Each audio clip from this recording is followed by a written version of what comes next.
السلام علیکم۔ حضرت علی رضی اللہ عنہ کی زندگی کی مختلف واقعات کی ویڈیو پر مبنی ایک اور ویڈیو آپ کے پیش خدمت ہے۔ بسم اللہ الرحمن الرحیم۔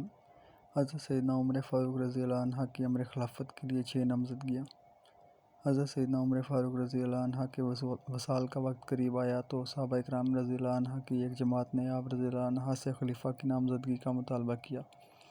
آپ رضی اللہ عنہ نے حضرت سیدنا عبداللہ بن عباس رضی اللہ عنہ سے فرمایا، تم جا کر حضرت سیدنا عثمان غنی، حضرت سیدنا علی المرتضیٰ، حضرت سیدنا طلحہ بن عبید اللہ، حضرت زبیر بن العوام، حضرت عبد الرحمن بن عوف اور حضرت سعد بن ابی وقاص رضی اللہ عنہ کو بلاؤ۔ جب یہ حضرات خدمت میں حاضر ہوئے تو آپ رضی اللہ عنہ نے فرمایا کہ میں خلافت کا امر تمہارے سپرد کرتا ہوں کہ حضور نبی کریم صلی اللہ علیہ وسلم اپنے وصال کے قریب تم سب سے راضی تھے، اس لیے میں یہ امر تمہارے سپرد کرتا ہوں اور تم خود میں سے ایک شخص کو خلیفہ مقرر کر لو۔ حضرت عبداللہ بن عمر رضی اللہ عنہ سے مرویہ فرماتے ہیں کہ حضرت سیدنا عمر فاروق رضی اللہ عنہ نے فرمایا کہ میرے لیے میرے بھائیوں کو بلاؤ۔ آپ رضی اللہ عنہ کے پاس موجود لوگوں نے پوچھا، وہ کون ہیں؟ حضرت سیدنا عمر فاروق رضی اللہ عنہ نے فرمایا، وہ عثمان، علی، طلحہ، زبیر، عبد الرحمن اور سعد رضی اللہ عنہ ہیں۔ چنانچہ ان حضرات کو بلایا گیا۔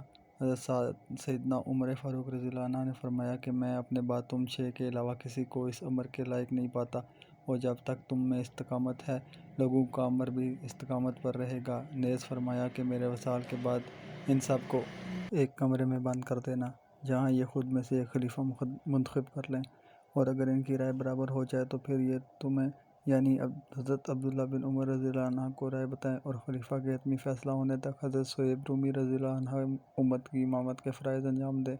حضرت سیدنا عثمان غنی رضی اللہ عنہ کے دست حق پر بیعت کرنا۔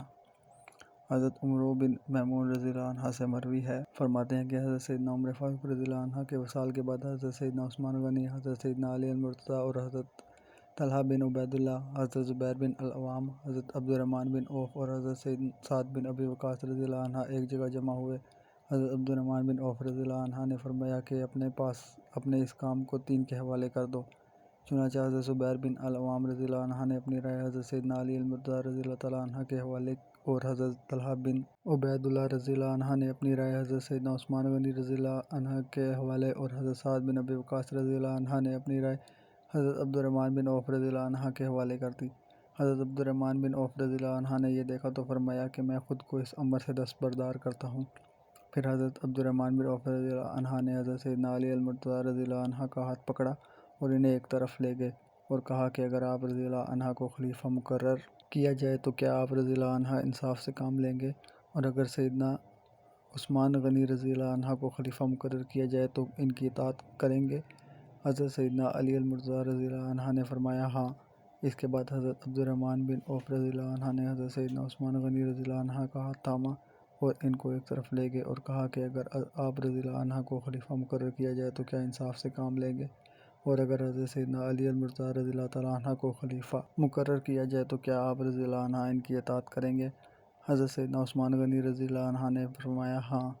اس کے بعد حضرت عبد الرحمن بن عوف رضی اللہ عنہ نے حضرت سیدنا عثمان غنی رضی اللہ عنہ کے دست حق پر بیعت کر لی، جس کے بعد حضرت سیدنا علی المرتضیٰ رضی اللہ عنہ اور دیگر لوگوں نے بھی آپ رضی اللہ عنہ کے دست حق پر بیعت کی اور آپ رضی اللہ عنہ خلیفہ مقرر ہوئے۔ علی رضی اللہ عنہ کا دشمن خدا کا دوست نہیں۔ ایک دن حضرت جبرائیل علیہ السلام ایک طباق لے کر آئے جو جنت کے سیبوں سے لبریز تھا۔ حضرت جبرائیل علیہ السلام نے طباق حضور نبی کریم صلی اللہ علیہ وسلم کے سامنے رکھ کر عرض کیا، یا رسول اللہ صلی اللہ علیہ وسلم، آپ اس میں سے اس شخص کو عنایت کیجیے جو آپ صلی اللہ علیہ وسلم کو پیارا ہو۔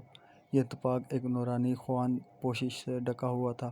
حضور نبی کریم صلی اللہ علیہ وسلم نے اپنا ہاتھ اس طباق میں داخل کر کے ایک سیب نکالا۔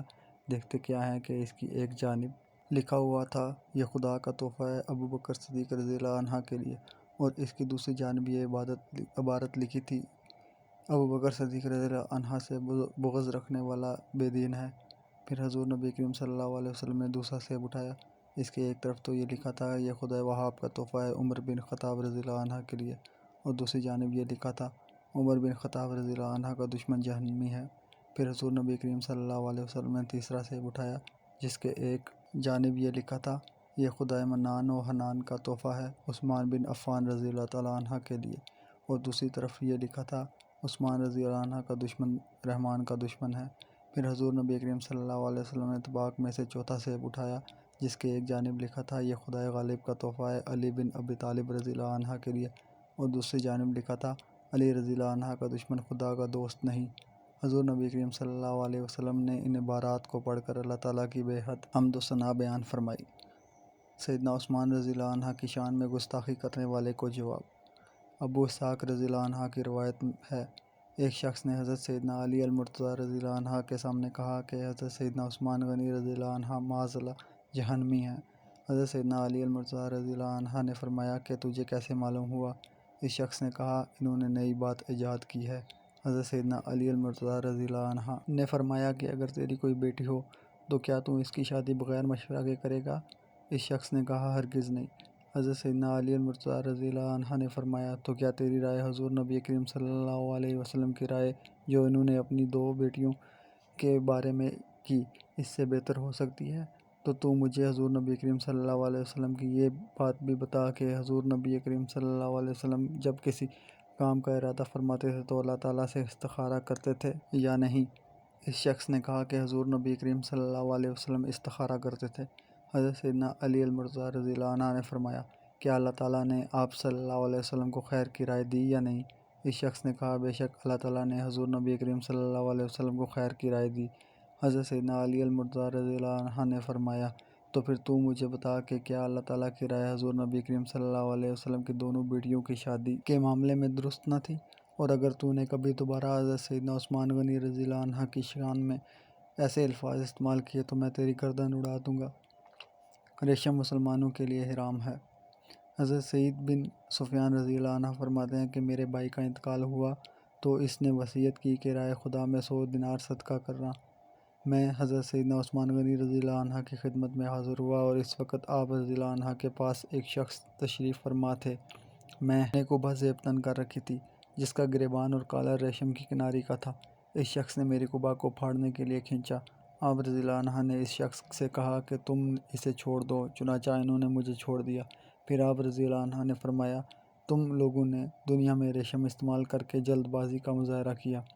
حضرت سعید بن سفیان رضی اللہ عنہ فرماتے ہیں میں نے عرض کیا میرا بھائی مر گیا ہے اور اس نے وصیت کی تھی کہ 100 دینار رائے خدا میں صدقہ کروں۔